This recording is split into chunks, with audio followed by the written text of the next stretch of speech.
So, very interesting story happened to me. I can't remember if it was this past summer or a couple of summers ago. I was at a pool party, all right, and we were all hanging out, talking. A bunch of doctors, mostly doctors, some physicians' assistants, a bunch of other people who work probably in IT or healthcare or something. And everybody was swimming, having a good time. And then one of the guys says, "Hey, doc, I almost died the other day." I asked him, "Well, what do you mean? How'd you almost die? What happened?" There's a cool twist to the story at the end, by the way. He said, "Well, I was leaving the gym in the morning, and you're a cardiologist, you can help me. I had a condition called syncope, and I just passed out. I passed out. I was in and out of consciousness. I crashed into a bunch of cars. I think he said 3 cars total. Ended up in a ditch. EMS came. I didn't fully regain consciousness until I was in a hospital, and they're pumping me full of fluids and all this stuff, and I finally regained consciousness." So he was devastated, obviously. And I asked him, "Have you ever had this before? Have you ever had syncope before?" He said, "No, I never had syncope. This is the very first time I had it." I said, "Well, what led up to it? What happened?" So he looks at me and he gives me this look like he kind of knows what my answer is going to be. Well, I asked him, first of all, "What did they do for you at the hospital?" He said, "Well, they ran a couple blood tests, gave me some fluids, and just said I was dehydrated." And that's when I started asking him all the other questions. So I asked him, what were you doing leading up to syncope? Like, what did you do leading up to this situation? Because that's usually what you need to ask. You need to find out why, like what happened. So that's kind of when the answer started coming. He said that he was at the gym doing a HIIT training, very intense HIIT training. If you don't know what HIIT is, it's high intensity interval training. It's when you go like sprint for 20 seconds all out and then stop, or you go on a treadmill at an incline, run 10 seconds or 20 seconds full blast and then stop, or you go crazy and then stop. Like it's intervals and it's high intensity, very, very difficult stuff. So I asked him, I was like, "Hey, were you like dehydrated or something? Like, what did you eat?" He said, "Well, I didn't eat anything. I just had a little bit of coffee." I said, "That's it?" He's like, "Yeah." I was like, "When was this workout?" He said, "About 11 a.m. I said, "Why didn't you eat anything before you went to the gym?" He says, "Well, I'm doing intermittent fasting." I said, "Oh, well, how long had it been since you've eaten?" He's like, "Well, since the evening before at about 4 or 5 p.m., whatever interval he's using for fasting." So you haven't eaten since 4 p.m. last night? You just had a little bit of coffee and went to the gym and did a HIIT training? He's like, "Yeah." I was like, "And then when you left, you passed out?" He's like, "Yeah." I was like, "Well, that sort of explains it. You were dehydrated, malnourished, weren't getting enough salt, vitamins, minerals, whatever it is, not enough fluids, most importantly, and you only drank a little bit of coffee, and then you went to the gym and worked out really, really hard, even sweat, dehydrated, got rid of even more electrolytes and minerals, and then you drove home lightheaded, dizzy, and passed out." So not very smart. Probably should have known better because he does work in healthcare. But the interesting thing is he told me he was trying to lose weight. I asked him, I was like, "Why are you doing this intermittent fasting? What's your objective? Like, what are your goals?" That's usually my first question when somebody tells me, "Hey, I'm doing such and such diet." I say, "What are your goals? Like, why are you doing this? And why? Is there not anything else? What have you tried?" So I asked him all those questions. He says he's been doing intermittent fasting for about 3 months now. And I asked him if he'd lost any weight. He said no. He's like, "I actually gained 10 pounds. So he's about a 245 pound male. He's 5'8" and weighs 245, and he's been trying to lose weight with intermittent fasting for about 3 months, and he's actually gained 10 pounds. So again, I'm not against intermittent fasting or all these diets that people call, "Oh, I'm on this diet or that diet." If it works for you and fits into your schedule and you can adhere to it long term, that's the key. You have to be adhered to it long term. If you can adhere to it long term, then it's fine. If it causes weight loss for you and it puts you into a calorie deficit, great, no problem. Because they've done the studies. They've done the studies looking at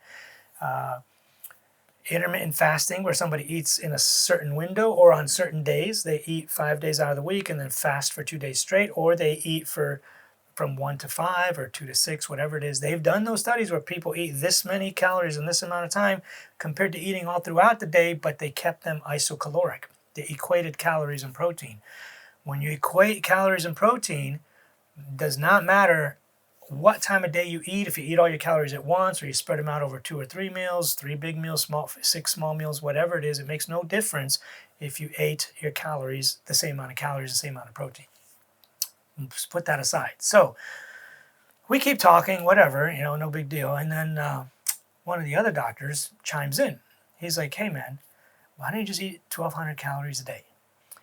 And then my friends that know me really, really well and work out with me and know about my nutritional stuff and have heard a bunch of my lectures, taken some of my online courses, they kind of look at me like, are you going to answer this? This person literally said, why don't you eat 1,200 calories a day? So you're asking a 245-pound male, 5'8", about my height, 245 pounds, to eat 1,200 calories a day. Sure, that would actually work. If you ate 1,200 calories a day, you would lose a lot of weight very, very quickly, considering it's about a third of what this guy's probably eating. He's probably eating 3,600 calories a day or something way over 3,000, or maybe 3,000, I don't know. Because he's trying to restrict, but he did gain weight, so he's probably at 3,600. So they all kind of looked at me like, are you going to answer this? So I don't like to be offensive, and I don't like to be passive aggressive. I'm not trying to make other doctors look bad. Yes, I do lecture all over the world about weight loss, and doctors call me for weight loss, and that's my job. I talk to doctors and teach them how to lose weight. So I was very diplomatic. I just, pulled the guy aside, just told him, I was like, listen, here's what you got to do. Measure your calories for a week and tell me how much you're eating, and we'll subtract some calories off of there. Keep your protein, as high as you can tolerate, and then see if you lose weight. You will lose weight, and you can eat it all throughout the day. You don't have to feel deprived. Eating 1,200 calories a day is just going to kill you. First of all, yeah, you could probably do it for a week, maybe 2 weeks, but eventually you're going to feel exhausted, fatigued, deprived, and then you're just going to go on a binge, and then you're going to feel bad and lose control, and you're just going to go back to eating as much as you want again, which is very counterproductive. That's why a lot of people fall off their diets, because they can't stick to it long term. So we talked, and it turns out he was eating in the neighborhood of like 3,200. He did tell me he was tracking, and when he tracked before, he was eating about 3,000 some odd, 2,800 to 3,000 calories a day. He doesn't track very closely, but from what I gathered, it seems like he was eating 2,800 to 3,000 a day. When he went on this intermittent fasting, he was eating more than that. He was eating probably in the neighborhood of 34 to maybe 3,600, which is why he gained weight, obviously. In 3 months or 2 months, whatever it was, he gained about 10 pounds. So we talked. I told him, listen, you could probably lose weight at 2,400 if you're willing to track for a week or two, just so you know what 2,400 looks like, that you can eat this for breakfast, this for lunch, this kind of snack in between, and this and that, and this is what your protein looks like. If you can track for 2 weeks and then just eat intuitively and eat about that much for the next year, you'll do really, really well. You'll lose a ton of weight, and it won't feel hard. You will feel a little bit hungry, which means it's working, but you're not going to feel starved or deprived or anything. And I told him the key is to eat foods that you enjoy. Don't try to avoid anything like carbs, pasta, whatever. Just eat what you like, but keep it less. Make sure it adds up to 2,400, like 2,500 in your case, and you'll do really, really well. And the nice thing about it is you could do it for the rest of your life. So he promised me he would do that, and he did. He did ultimately within, I believe I saw him like 8 or 10 weeks later, maybe a little longer. I don't remember. It was in the fall. He had lost about 30 pounds. So that was really, really good. And he said he's loving it. He says, yeah, I feel a little bit hungry, which you told me is fine. We have been communicating. He told me, I believe what you're telling me. I love your philosophy. I'm eating whatever I want. I am keeping my protein above 160. I'm doing super, super well, and I love it, and I'm losing weight. I'm not dehydrated. I'm not lightheaded. I'm not dizzy. I can do whatever workouts I want. Oh, and that's the other thing. I told him, listen, if you're doing workouts just to burn calories and lose weight, you need to stop. You should do activities that you enjoy. Working out and lifting weights and all that is not going to suddenly make you lose weight. So he did that, and he got much better, stopped working out, just did things he enjoyed, go on bike rides with the kids, play with his kids, walk outside, things like that. And he really enjoyed it, and he did very, very well. I talked to him about a year later. Yeah, so this was over a year ago.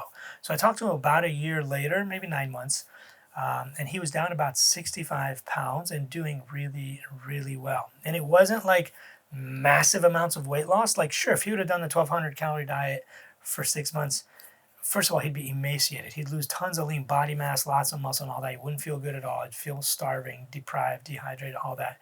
We don't want that at all. So anyways, he did super well. And that's kind of the thing I like to stress. You have to eat foods you like. You have to limit your calories. Get enough protein. Do some sort of activity that you enjoy. It doesn't have to be something, super crazy. Do something you enjoy because it's good for your heart. It's good for your health. And then just maintain it for a very, very long time. And that's how you lose weight, people. It's that simple.